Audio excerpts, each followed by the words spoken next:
Ẹ mà kú dédé àsìkò yìí níbi gbogbo tí ẹ bá ti ń wo tẹlifíṣàn Yorùbá Tòótọ́. Wọ́n mà ní wàhálà ńlá ti bẹ́ sílẹ̀ láàrin àwọn gbajúmọ̀ òṣèré tíátà méjì ni. Gbajúmọ̀ òṣèré tíátà wo? Fathia Balogun Williams àti Rẹ̀mílẹ́kún Oṣòdì, ẹni tí ọ̀pọ̀ èèyàn mọ̀ sí Rẹ̀mí Sùrùtù. Òde àríyá kan ni wọ́n láwọn gbajúmọ̀ òṣèrébìnrin méjèèjì ti pàdé.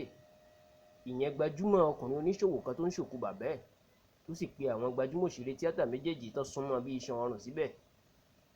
Ṣá o, àwọn tíṣẹ̀lẹ̀ ìṣojú wọn ní lójijì ni Rẹ̀mí Sùrùtù tí wọ́n lóhun àti Fathia Balogun ti ní ìkùnsínú tẹ́lẹ̀ síra wọn ló gbéra lọ síbi tí Fathia Balogun jókòó sí. Bó tilẹ̀ jẹ́ pé àwọn èèyàn rò pé wọ́n fẹ́ kíra wọn gẹ́gẹ́ bí òṣèré méjì síra wọn ni, ṣùgbọ́n lójijì ni wọ́n rí pé àwọn méjèèjì bẹ̀rẹ̀ sí ní tàùn síra wọn. Kí olójú tó ṣẹ́, kí ẹni àkọ́kọ́ tó mọ nǹkan tó ń ṣẹlẹ̀, kí ẹni kejì tó mọ nǹkan tó ń ṣẹlẹ̀, àfi wàì. Òjò ni wọ́n kọ́kọ́ rò pé ń rọ̀, ṣùgbọ́n o ṣàràrà ni wọ́n ní Rẹ̀mí Sùrùtù ń da ìgbájú olóòyìnbó Fathia Balogun. Àwọn èèyàn tiẹ̀ kọ́kọ́ wò pé àbáwọn kinní yìí tó ń ṣeré tíátà tí wọ́n ayé mọ̀ wọ́n mọ̀ ni. Kò mà sí kámẹ́rà lẹ́yìn wọn tá a bá ní fíìmù náà tó ń yá. Nígbà tí wọ́n á fi rí, wọ́n rí pé òótọ́ ni. Ìjà ńlá làwọn méjèèjì ń jà. Kíákíá lọ̀rọ̀ di bí ò lọ kó yàgò tí gbogbo èèyàn bẹ̀rẹ̀ sí ní lọ péjú wò wọ́n. Bí Fathia Balogun náà, òun náà kúkú gbọ́wọ́ ìfalágbàfọ̀. Àwọn tíṣẹ̀lẹ̀ ìṣojú wọn, wọ́n ní ṣe lòun náà fẹ́ súnmọ́ Rẹ̀mí Sùrùtù tó fẹ́ gbá tiẹ̀ padà. Ṣùgbọ́n àwọn èèyàn ti súnmọ́ wọn, wọ́n ti fọ àwọn méjèèjì, wọ́n ti là wọ́n bẹ̀rẹ̀ sí ní pàrọwà fún wọn. Kí ló fàjà? Gbajúmọ̀ òṣèré tíátà lẹ́yìn méjèèjì, kò yẹ kí irú eléyìí máa ṣẹlẹ̀. Ṣùgbọ́n lẹ́yìn ọ̀rẹ́yìn, lẹ́yìn tí wọ́n tú wọn ká, a gbọ́ pé ìbínú ni Fathia Balogun fi fòde àríyá ilẹ̀. Bẹ́ẹ̀ ni kò pẹ́ tí Rẹ̀mí Sùrùtù náà fi lọ. Láti túbọ̀ mọ̀ sí nípa ìṣẹ̀lẹ̀ yìí, tẹlifíṣàn Yorùbá Tòótọ́ ò mà dúró.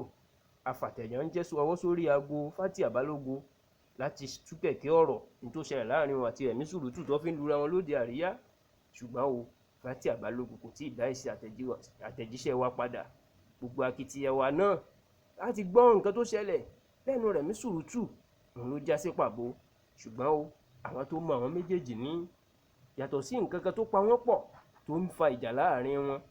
Wọ́n ní ọ̀rọ̀ àgbà èmi jù ọ́ ìwọ ò jù mí tó kún àárín àwọn òṣèrébìnrin tíátà Yorùbá, wọn ló ń ṣẹlẹ̀ láàrin Rẹ̀mí Sùrùtù àti Fathia Balogun Williams.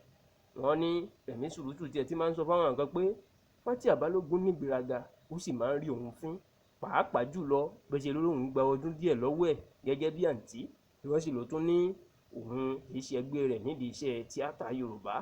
Gbogbo èyí inú wọn ló máa ń bí Rẹ̀mí Sùrùtù nínú gan, tí wọ́n ló sì ti ń lérí kiri pé ọjọ́ tí Fathia yóò bá tẹ́ lọ́wọ́ òun báyìí díẹ̀ ni ó kù. Ẹ tún lè ka ẹ̀kúnrẹ́rẹ́ ìròyìn yìí sí nínú ìwé ìròyìn Yorùbá Tòótọ́ tó ń jáde ní gbogbo ọjọ́ Ajé, ìyẹn ọjọ́ Monday káàkiri orílẹ̀-èdè Nàìjíríà. Ẹ máa wo tẹlifíṣàn Yorùbá Tòótọ́, ẹ máa darapọ̀ mọ́ ìyẹn subscribe, ẹ máa pín kiri kí ẹ sì máa sọ fún àwọn tí ò tíì mọ̀ nípa ẹ̀. Yorùbá Tòótọ́, agbẹnusọ ọmọ káàárọ̀ oòjíire.